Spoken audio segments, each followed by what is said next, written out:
नमस्कार दोस्तों, चलिए जानते हैं मध्य प्रदेश के तमाम बड़ी खबरों को केवल 5 मिनट में। लेकिन उससे पहले आप ये वीडियो कहां से देख रहे हैं हमें कमेंट बॉक्स में जरूर बताएं। साथ ही वीडियो को लाइक करके चैनल को सब्सक्राइब जरूर कर दें। मध्य प्रदेश समेत देश भर के करोड़ों किसानों के लिए राहत भरी खबर सामने आ रही है। प्रधानमंत्री किसान सम्मान निधि योजना पीएम किसान योजना के तहत 22वीं किस्त का लंबे समय से इंतजार कर रहे किसानों को अब जल्द खुशखबरी मिल सकती है। पुलिस परिवारों के लिए स्मार्ट आवास का सपना पूरा होने जा रहा है। रविवार को मुख्यमंत्री डॉक्टर मोहन यादव ने उज्जैन में 289 करोड़ रुपए से पुलिस आवास, मेस, बैरक और प्रशासनिक संकुल भवन का निर्माण शुरू कराने को भूमि पूजन कर दिया। मध्य प्रदेश के उज्जैन ने 77वें गणतंत्र दिवस पर एक नया कीर्तिमान रचा है। शिप्रा घाट पर पहली बार किसी मुख्यमंत्री ने राष्ट्रीय ध्वज फहराया है। सीएम डॉक्टर मोहन यादव ने कार्तिक मेला ग्राउंड पर परेड की सलामी ली और कई घोषणाएं भी की, जिसमें उन्होंने उज्जैन और शिवपुरी में एयरपोर्ट, उज्जैन में 3 आयुर्वेदिक कॉलेज खोलने समेत कई अन्य मांगे रखी। भारतीय गणतंत्र के 77वें दिवस को लेकर देश भर के साथ साथ मध्य प्रदेश में भी जबरदस्त धूम देखने को मिल रही है। प्रदेश के हर जिले और हर शहर में समारोह आयोजित किए गए हैं। सोमवार को 26 जनवरी पर्व का राज्य स्तरीय कार्यक्रम राजधानी भोपाल में आयोजित किया गया। आयोजन की शुरुआत राज्यपाल मंगूभाई पटेल ने राष्ट्रीय ध्वज फहराकर की। इसी के साथ मुख्यमंत्री डॉक्टर मोहन यादव ने अपने गृहनगर उज्जैन में झंडा वंदन किया।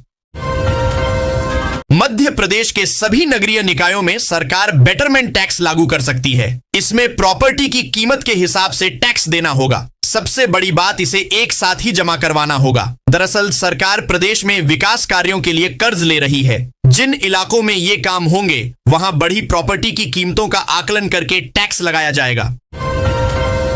भोपाल में यदि एक ही परिसर में 2 कनेक्शन के खिलाफ कार्रवाई शुरू होगी, इसको लेकर मध्य क्षेत्र विद्युत वितरण कंपनी तैयारी कर रही है। शहर में इस तरह के करीब 32,000 बिजली उपभोक्ता हैं। 1 साल पहले इसको लेकर एसईएस स्तर से चर्चा व निरीक्षण भी हुआ था। तब 2 कनेक्शन को लेकर नई नीति बनाना तय किया गया था। साथ ही 1 साल से ही शहर में एक परिसर में 2 कनेक्शन देने पर रोक लगाई गई है। मध्य प्रदेश की राजधानी भोपाल की पुलिस की नजर अब शहर की उन गलियों पर है जहां फायर ब्रिगेड, एम्बुलेंस और खुद पुलिस के वाहन भी नहीं पहुंच पाते हैं। वजह है इन गलियों को अंदर हुआ अतिक्रमण। किसी भी आपात स्थिति में यहां पर वाहन पहुंच सके, इसके लिए पुलिस अब ऐसी गलियों का डेटा तैयार कर रही है। इसके साथ ही इलाकों की जियो टैगिंग भी की जानी है। प्रधानमंत्री नरेंद्र मोदी की पहल पर पथ विक्रेताओं के लिए पीएम स्वनिधि योजना 2.0 शुरू की गई, ताकि वे बैंक से आरण लेकर स्वरोजगार स्थापित कर सकें। लेकिन पथ विक्रेताओं को लोन देने में बैंक रुचि नहीं दिखा रहे हैं। यही वजह है कि पीएम स्वनिधि योजना के तहत वित्तीय वर्ष 2025 से 26 में मध्य प्रदेश के पथ विक्रेताओं द्वारा बैंकों में लोन के लिए किए गए 17,60,100 आवेदनों में से 1,89,185 आवेदन लौटा दिए गए। अलग अलग स्थानों पर बनी 3 मौसम प्रणालियों के असर से वातावरण में नमी आ रही है। इसके चलते प्रदेश में कोहरा छा रहा है। मौसम विज्ञानियों के अनुसार सोमवार को सुबह प्रदेश के अधिकतर जिलों में कोहरे का प्रभाव रहेगा। दोपहर बाद बादल छाने की संभावना है। मंगलवार को अधिकतर जिलों में हल्की बारिश हो सकती है। मध्य प्रदेश लोक सेवा आयोग एमपीपीएससी के समक्ष शनिवार रात से अभ्यर्थियों ने धरना प्रारंभ कर दिया है। इस आंदोलन में अभ्यर्थी 10 सूत्री मांगों को लेकर सक्रिय हैं, जिनमें इंटरव्यू में अंकों की कटौती बंद करने और परीक्षा में पदों की संख्या बढ़ाने की मांगें प्रमुख हैं। यह प्रदर्शन national educated youth union NIYU के नेतृत्व में हो रहा है। मध्य प्रदेश कर्मचारी चयन मंडल ESB ने रविवार शाम मध्य प्रदेश पुलिस आरक्षक भर्ती परीक्षा 2025 से 26 MP police constable recruitment exam का परिणाम जारी कर दिया है। इसमें कुल 59,438 अभ्यर्थी पहले चरण की लिखित परीक्षा में सफल हुए हैं। ग्वालियर बोर्ड परीक्षा से ठीक पहले शिक्षा विभाग ने वर्षों से चली आ रही अटैचमेंट प्रथा पर बड़ी कार्रवाई की है। जिले में अलग अलग कार्यालयों और मनपसंद स्कूलों में अटैच करीब 150 शिक्षकों को परीक्षाओं के लिए कार्य मुक्त कर दिया है। अब ये सभी शिक्षक अपने मूल पद पर स्कूल में उपस्थिति दर्ज कराएंगे, तभी फरवरी का वेतन मिलेगा। प्रदेश भर के स्कूलों में 1 फरवरी से एस्मा लागू किया जा रहा है। इसके पहले माध्यमिक शिक्षा मंडल ने सभी जिला शिक्षा अधिकारियों को सख्त निर्देश जारी कर दिए हैं। अब शिक्षक वहीं पढ़ाएंगे जहां उनकी पोस्टिंग है। मध्य प्रदेश में इंदौर विकास प्राधिकरण वर्षों बाद नई स्कीम कॉलोनी के साथ शहर विस्तार में भूमिका निभाने वाला है। 7 स्कीमों में 2 साल से कार्य चल रहा है। अब 3 स्कीम और लाने की तैयारी है। ये स्कीम धार रोड राव बाईपास इलाके में होगी। इस साल यहां काम शुरू होने की संभावना है। पुरानी स्कीमों में प्लॉट बिक्री भी साल के अंत तक शुरू हो जाएगी। मध्य प्रदेश के बीते कुछ सालों में अवैध कॉलोनियों का विस्तार काफी तेजी से हुआ है। इन मामलों में कार्रवाई होने के बाद सबसे ज्यादा परेशानी उन लोगों को है जो सस्ते आशियाने या दीगर झांसों में आकर प्लॉट खरीदकर उसमें घर बनाने का सपना देख रहे होते हैं। लेकिन लोगों को झूठे सपने दिखाने वालों पर भी अब सरकार कड़ा रुख अपनाने की तैयारी में है। अवैध कॉलोनाइजरों पर न सिर्फ सख्ती होगी बल्कि करोड़ों का जुर्माना भी लगाएगी। रजिस्ट्री की प्रक्रिया को और आसान बनाने के लिए अब राजधानी स्थित पंजीयन मुख्यालय में प्रदेश का पहला साइबर पंजीयन कार्यालय शुरू किया जा रहा है। इसके शुरू होने के बाद प्रदेश के किसी भी जिले की रजिस्ट्री, प्रॉपर्टी रजिस्ट्रेशन यहां हो सकेगी। खरीदार को संबंधित जिले में जाने की जरूरत नहीं रहेगी। यहां रजिस्ट्री की पूरी प्रक्रिया पेपरलेस और फेसलेस तरीके से की जाएगी। इसके तहत विदेश में बैठे व्यक्ति भी बिना पंजीयन कार्यालय आए आसानी से किसी भी जिले में रजिस्ट्री करा सकेंगे। प्रयागराज में ज्योतिष पीठ के शंकराचार्य जगत गुरु स्वामी अविमुक्तेश्वरानंद महाराज के साथ प्रशासनिक टकराव पर देश भर में बवाल मचा है। 1 सप्ताह बाद भी यह विवाद थमा नहीं है। इस बीच द्वारका शारदा पीठ के शंकराचार्य स्वामी सदानंद सरस्वती महाराज भी उनके समर्थन में आगे आए हैं। उन्होंने साफ कहा कि स्वामी अविमुक्तेश्वरानंद से शंकराचार्य का सर्टिफिकेट मांगना सरासर अनुचित है। प्रशासन को इसका कोई अधिकार ही नहीं है। द्वारका शारदा पीठ के शंकराचार्य स्वामी सदानंद सरस्वती महाराज ने प्रयागराज की घटना की निंदा की। उन्होंने कहा कि यहां छोटे और निर्दोष ब्राह्मण बच्चों को भी बेरहमी से मारा गया, जो कि अक्षम्य है। गणतंत्र दिवस पर देशभक्ति तरानों के बीच झांकियां आकर्षण का केंद्र रहीं। जनजातीय कार्य विभाग सपनों के उड़ान का संदेश देकर प्रथम स्थान हासिल की है। समूहों की लखपति दीदी, निगम स्वच्छता, जल जीवन मिशन, उन्नत कृषि यंत्र का प्रदर्शन किया गया। गणतंत्र दिवस को राष्ट्रीय जश्न के रूप में मनाया गया। सरकारी गैर सरकारी संस्थाओं में भारतीय परंपरा, संस्कृति और समृद्धता के बीच ध्वजारोहण हुआ। जनजातीय मंत्री विजय शाह ने ध्वजारोहण के साथ परेड की सलामी ली। इस दौरान कलेक्टर रश्व गुप्ता, पुलिस अधीक्षक मनोज राय समेत अधिकारी और कर्मचारी मौजूद रहे। मध्य प्रदेश के कटनी जिले के बड़वारा थाना क्षेत्र में चोरी की घटनाओं पर लगातार हो रही चोरी की घटनाओं से चोरों के हौसले किस कदर बुलंद हैं, इसका ताजा उदाहरण रोहनिया ग्राम के पास स्थित इंडियन गैस एजेंसी में हुई बड़ी चोरी से सामने आया है। अज्ञात चोरों ने रात के अंधेरे में एजेंसी के गोदाम का ताला तोड़कर 61 गैस सिलेंडरों पर हाथ साफ कर दिया। कैंसर का नाम सुनते ही अक्सर मरीज और उनके स्वजन गहरे मानसिक तनाव और डर में डूब जाते हैं। इलाज से ज्यादा बीमारी को लेकर फैली भ्रांतियां उन्हें तोड़ देती हैं। इस डर को खत्म करने और मरीजों को मानसिक रूप से मजबूत बनाने के लिए एम्स भोपाल ने एक शुरुआत की है। महाकालेश्वर ज्योतिर्लिंग मंदिर में गणतंत्र दिवस के दिन सुबह हुई भस्म आरती में 3 रंगों के कमल से महाकाल के मस्तक पर श्रृंगार किया गया।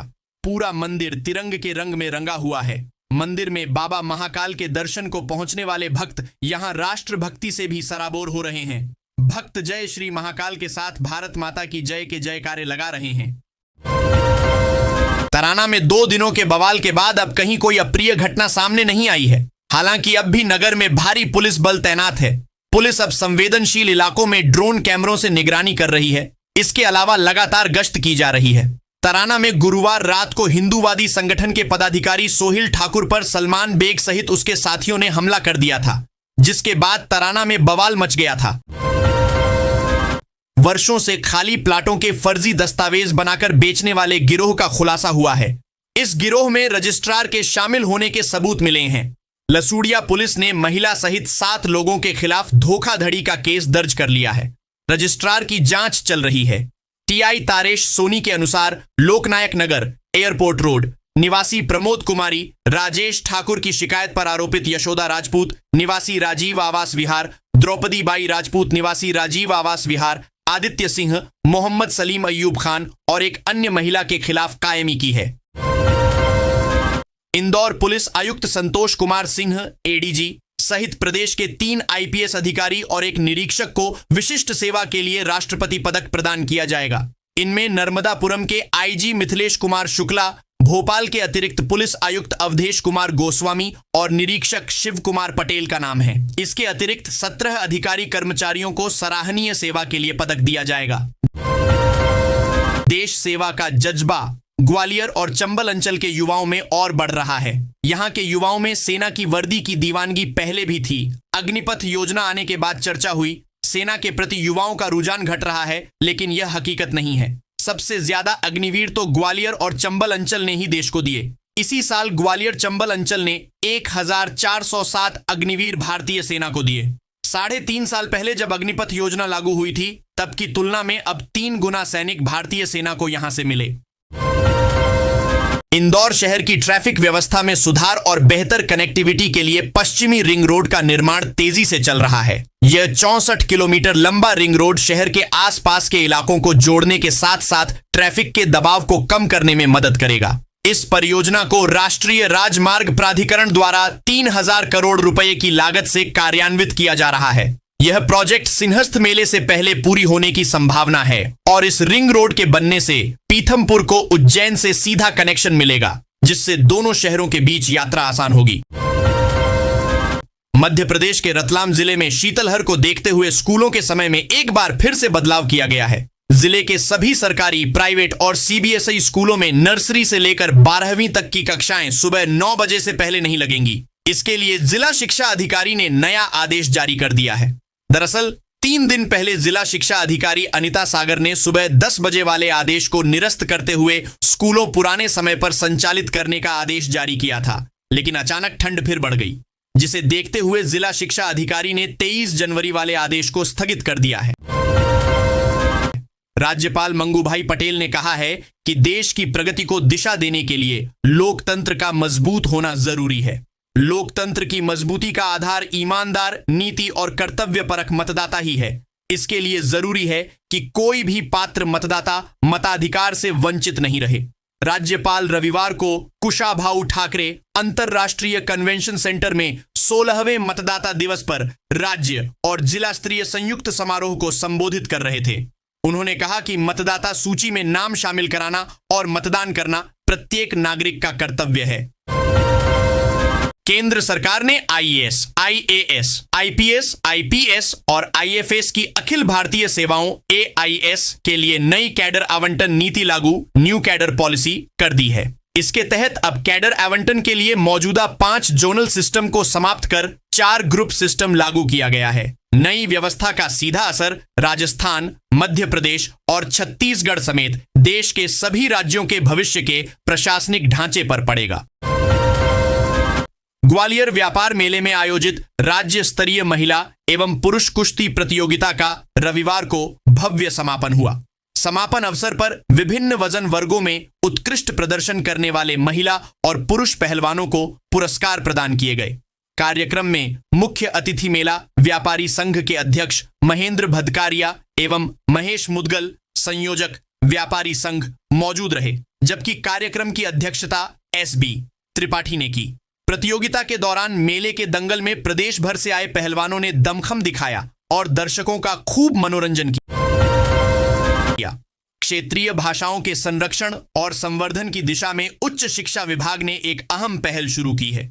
प्रदेश में 13 भारतीय भाषाओं में अध्ययन के लिए पाठ्यक्रम तैयार किए जा रहे हैं।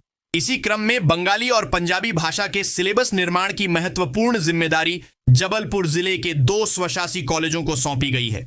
इन कॉलेजों की ओर से तैयार किया गया पाठ्यक्रम प्रदेश भर के महाविद्यालयों में पढ़ाया जाएगा।